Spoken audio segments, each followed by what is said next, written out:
এক ভাই সেদিন বলছিলেন যে মার্কেটিং নিয়ে কথা বলেছিলাম, মার্কেটিং আসলে কোনো জব কিনা, বা সে খুব তিরস্কার করে বলছেন যে মার্কেটিংয়ের জব ব্যবস্থা খুবই খারাপ বাংলাদেশে।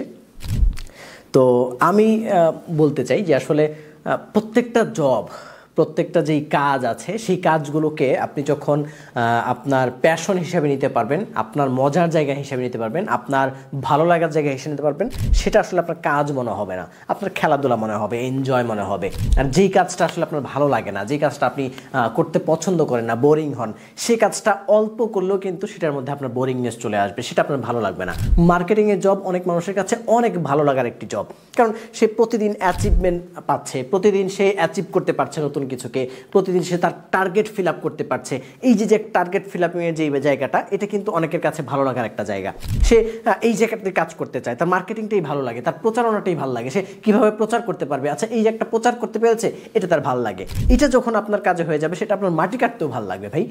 আপনি যখন ভাববেন যে না, আপনার অন্য কিছু করা উচিত ছিল, আপনি চাপে পড়ে এখানে চলে আসছেন, তাহলে সেটা আপনার কখনোই ভালো লাগবে না, সেই জায়গাটাতে আপনি গ্রোথই করতে পারবেন না।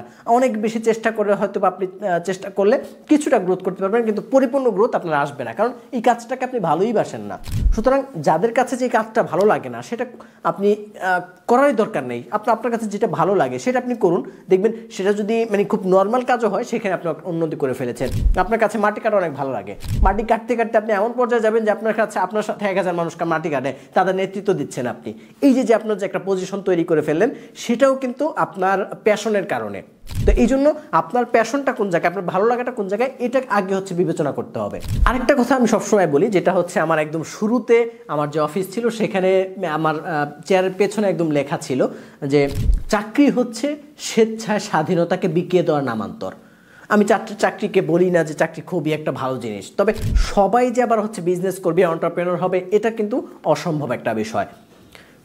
কাউকে না কাউকে চাকরি করতে হবে, কেউ না কেউ এই জায়গায় যোগান হিসাবে অবশ্যই কাজ করবে, এবং তার ওই জায়গাটাকে ভালো লাগবে যে আসলে আমি একটা দিনে 10 ঘন্টা কাজ করব, বাকি সময়টা আমি আমার জন্য কাটাবো, আমার মাস শেষে একটা ফিক্সড স্যালারি থাকবে, ওই স্যালারি দিয়ে আমি চলবো, আমার টেনশন থাকবে না। আর যিনি উদ্যোক্তা, যিনি এন্টারপ্রেনার, যিনি বিজনেস করছেন, তার চিন্তা থাকে যে আগামীকালকে কি হবে, পরের দিন কি হবে, আগামী মাসে কিভাবে স্যালারি দিব, পরবর্তী বছর আমার টার্গেট কি হবে, নানান ধরনের জটিলতা থাকে।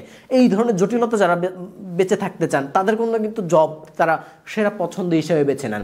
তো এই জন্য আপনার যেটা পছন্দ, সেটা মার্কেটিং হোক আর যাই হোক না কেন, সেটা আপনি হকারি করেন, সেটা যদি আপনার পছন্দ হয়, তাহলে সেখানে আপনি গেইন করবেন, সেখানে আপনি গ্রোথ করবেন। এই জন্য আপনি আগে বিবেচনা করতে হবে যে আসলে মার্কেটিং জবটা আপনার জন্য কিনা।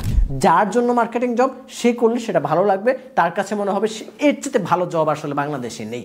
তো এই জন্য আপনার যে কাজটা, সেটা আগে ঠিক করুন। যে ভাই বলেছেন যে আসলে মার্কেটিংয়ের জব আসলে বাংলাদেশে কোনো জব না, এই মার্কেটিংয়ের জব করে কিন্তু হাজার হাজার কর্মী এখন পর্যন্ত বাংলাদেশে আছে, এবং লক্ষ লক্ষ কর্মী বাংলাদেশে আছে, তারা মার্কেটিং করছে, এবং হাজার হাজার এমন প্রতিষ্ঠান আছে যাদের জন্য মার্কেটিং করছে, যারা গ্রোথ করছে ওই সমস্ত কর্মী মার্কেটিংয়ের কারণে। সুতরাং এটা অবশ্যই একটা জব, এবং সেই সাথে খুব স্বাচ্ছন্দ্যের একটা কাজ, খুব ভালো লাগার একটি কাজ কিছু কিছু মানুষের কাছে। আপনার কাছে যে কাজটি ভালো লাগে, সেটি আপনি করতে পারেন। আপনাদের সাথে বিভিন্ন বিষয়গুলো নিয়ে আলোচনা করবার চেষ্টা করি। সেই ভিডিওগুলো আপনি যদি নিয়মিত দেখতে চান, তাহলে আমাদের চ্যানেলটি সাবস্ক্রাইব করে বেল বাটনে ক্লিক করে রাখতে পারেন, অথবা আমাদের পেজও কিন্তু ফলো করে রাখতে পারেন। আসসালামু আলাইকুম।